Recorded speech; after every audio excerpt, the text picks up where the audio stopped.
Consulting job அப்படின்னா உங்களுக்கு ரொம்ப ஒரு அக்ரெசிவாக இருக்கும். வாங்க வாங்க எப்படி இருக்கீங்க, இந்த ஆன்போர்டிங் அதெல்லாம் கிடையாது. வந்தோடனே நம்ம களத்தில் இறங்கி வேலை செய்ய வேண்டியதான்.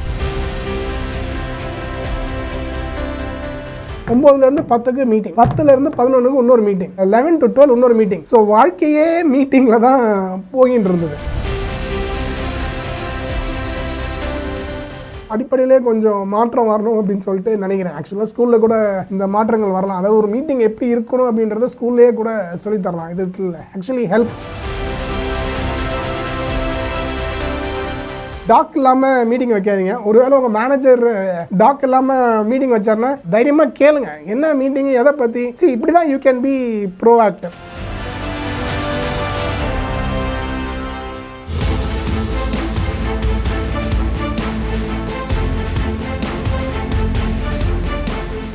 Chat with KC, chat with Karthik Chidambaram.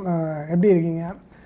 ஜென்ரலாக எந்த ஒரு நிறுவனத்துலையுமே பார்த்தீங்க அப்படின்னா மீட்டிங்ஸ் அப்படின்றது முக்கியமான ஒன்றாக இருக்குது. எனக்கு ஆக்சுவலாக ஒரு நல்ல ஒரு எக்ஸ்பீரியன்ஸ் ஞாபகம் இருக்குது. கொஞ்ச நாள் ஒரு கம்பெனியில் கன்சல்ட் பண்ணிகிட்டு இருந்தேன். வெல்ஸ் ஃபார்கோ அப்படின்ற கம்பெனியில் யூஎஸில் கன்சல்ட் பண்ணிகிட்டு இருந்தேன். அப்போ என்னன்னு பார்த்தீங்கன்னா, அதான் நான் மொதல் வாட்டி போகிறேன். ஆக்சுவலி அந்த கம்பெனிக்கு மொதல் வாட்டி போனோடனே கன்சல்டிங் ஜாப் அப்படின்னா உங்களுக்கு ரொம்ப ஒரு அக்ரெசிவாக இருக்கும்.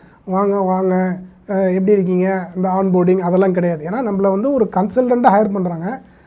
நம்மளோட ஒரு நேரத்திற்கு காசு கொடுக்குறாங்க. காசுமே கொஞ்சம் அதிகமாக கொடுப்பாங்க. அப்போ அப்படி கொடுக்கும்போது நலம் விசாரிப்பு அதற்கெல்லாம் வந்து நேரம் இருக்காது.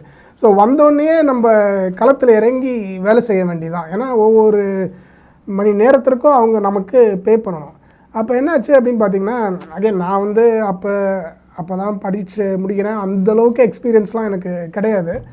அப்போ என்ன ஆச்சு அப்படின்னா, நான் ஃபஸ்ட்டு போகிறேன். காலைல 9 மணிக்கு வேலைக்கு வர சொன்னாங்க. ஒரு 8:30 மணிக்கே போயிட்டேன்.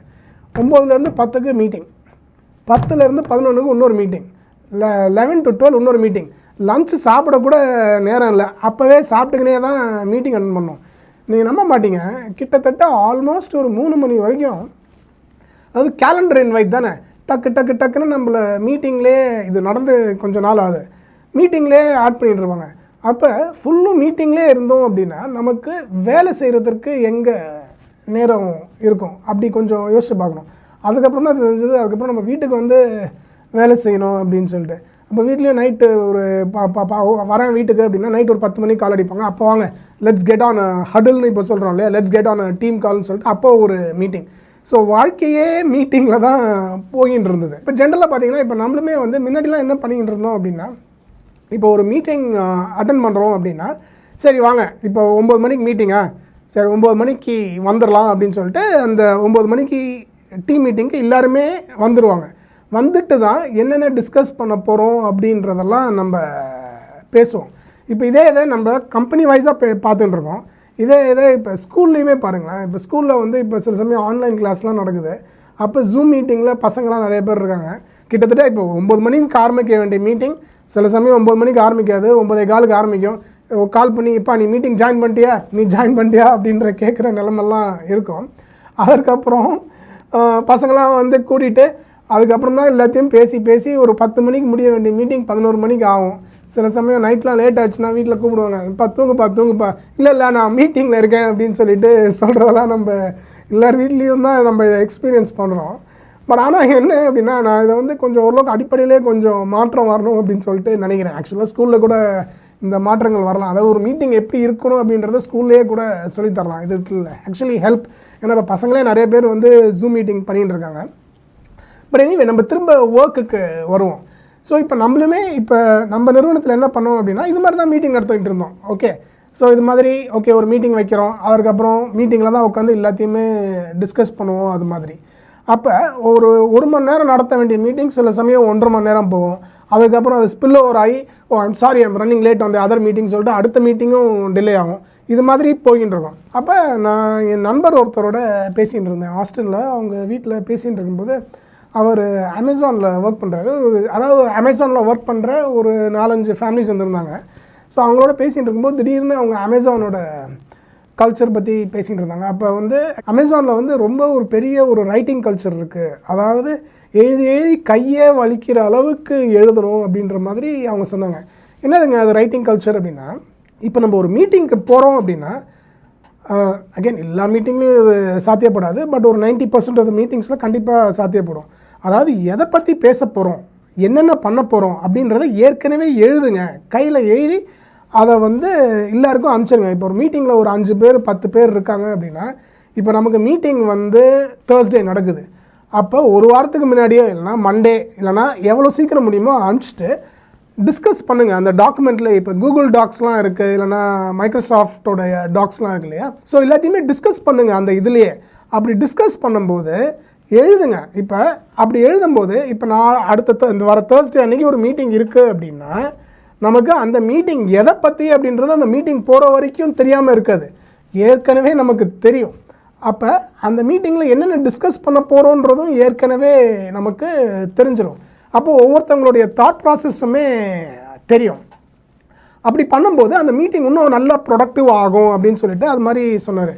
சரி, இது நல்லா இருக்கே அவர் சொல்கிறது, நம்மளுமே பண்ணி பார்த்தா என்ன அப்படின்னு சொல்லிட்டு அகெயின் ஒரு எக்ஸ்பெரிமெண்ட் தான். இந்த மாதிரி ஒரு நல்ல விஷயம் இருந்ததுன்னா அதை ட்ரை பண்ணி பார்க்குறது தப்பே கிடையாது, கண்டிப்பாக ட்ரை பண்ணி பார்க்கணும். அப்போ நம்மளுமே என்ன பண்ணோம் அப்படின்னா, சரிப்பா நம்ம மீட்டிங்லாம் இனிமேல் வந்து எல்லாம் எழுதிட்டு தான் வரணும். இப்போ ஒரு டாக்கை வைப்போம். அதாவது இப்போ நம்ம மீட்டிங் இன்வைட்டில் டாக் இல்லாமல் மீட்டிங்கே இருக்காது. இப்போ அந்த இதில் கூட நீங்கள் அந்த காணொலியில் நீங்கள் போடலாம். இந்த கூகுள் டாக்கில் you can add a doc. அந்த டாக்கில் என்னென்ன அப்படின்றத நம்ம எழுதிடுவோம். அதுக்கப்புறம் எல்லாருமே கமெண்ட்டும் பண்ணுவாங்க. அப்போ கமெண்ட் பண்ணிவிட்டு அப்போ மீட்டிங் போகும்போது ஃபார் எக்ஸாம்பிள் இப்போ 1 மணி நேரம் மீட்டிங் இருக்கணுன்ற அவசியமே கிடையாது. அந்த 1 மணி நேரத்தில் முடிய வேண்டிய மீட்டிங் ஒரு 20 நிமிஷத்துலேயே முடிஞ்சிடும், இல்லை 30 நிமிஷத்துலேயே முடிஞ்சிடும். ஏன்னா பேச வேண்டியதை ஏற்கனவே பேசியிருப்போம், அந்த டாக்கில் நம்ம எழுதியிருப்போம். அப்போ ஓரளவுக்கு டைம் ரொம்ப ரொம்ப ப்ரொடக்டிவாக இருக்கும். அப்போ யோசிச்சு பாருங்களேன், அப்போ ஒரு 10 பேர் லட்சம் ஒரு 5 பேர் இருக்காங்க, 5 பேர் அந்த மீட்டிங்கில் இருந்தாங்க அப்படின்னா 5 இன்ட்டு அட்லீஸ்ட் ஒரு 30 நிமிஷம் ஒருத்தருக்கு சேவ் பண்ணிங்கன்னா கிட்டத்தட்ட ஒரு 2.5 மணி நேரம், ஒரு நாளைக்கு 2.5 மணி நேரம் சேவ் பண்ணுறீங்க. இதனால் கம்பெனிக்கும் டைம் சேவ் ஆகுது, காஸ்ட் சேவ் ஆகுது, நம்மளுடைய இதுவுமே சேவ் ஆகுது. ஸோ இது வந்து ரொம்ப ரொம்ப முக்கியம். அதே மாதிரி மீட்டிங்க்கு டைமுக்கு வரதும் ரொம்ப முக்கியம். ஜென்ரலாக இப்போ ஒரு மீட்டிங்க்கு ஒரு ஆர்கனைசர் இருப்பார், அவர் அந்த டாக்கை ஓன் பண்ணுவார். இது டெக் தொழில்நுட்பத்தில் இது கண்டிப்பாக பொருந்தும். அதே மாதிரி டெக்கில் இல்லை, இப்போ நம்ம வேறு எதுலையாவது இருக்கோம் அப்படின்னா கூட பிளாங்காக வரக்கூடாது. அதாவது இத்தனை மணிக்கு இது தான் பேச போகிறோம், அதாவது நம்ம ஓரளவுக்கு எதை பற்றி பேச போகிறோம் அப்படின்றது முன்னாடியே தெரிஞ்சதுன்னா நம்மளுடைய டைம், நம்மளுடைய கூடல் வந்து இன்னும் ப்ரொடக்டிவாக இருக்கும். At the end of the day நம்ம எல்லாருக்குமே என்ன வேணும், நம்ம நிறுவனம் நல்லா வளரணும், நம்மளும் நல்லா ப்ரொடக்டிவாக இருக்கணும். அதுதான் அனைவருடைய குறிக்கோளும். அப்படி பண்ணும்போது நீங்கள் பார்த்தீங்க அப்படின்னா உங்கள் டீம்லேயே வந்து you will see a very very big difference. So இப்போ மீட்டிங் அப்படின்னா ஒரு டாக் இருக்கணும், அந்த ரைட்டிங் கல்ச்சர் ரொம்ப ரொம்ப முக்கியம். இதில் இன்னொரு விஷயம் பார்த்தீங்க அப்படின்னா, இப்போ இது நான் நோட்டீஸ் பண்ணியிருக்கேன். இப்போ நிறைய சில ஸ்மார்ட்டான பசங்களாம் வந்து மீட்டிங்கில் ரொம்ப பேச மாட்டாங்க சம்டைம்ஸ்.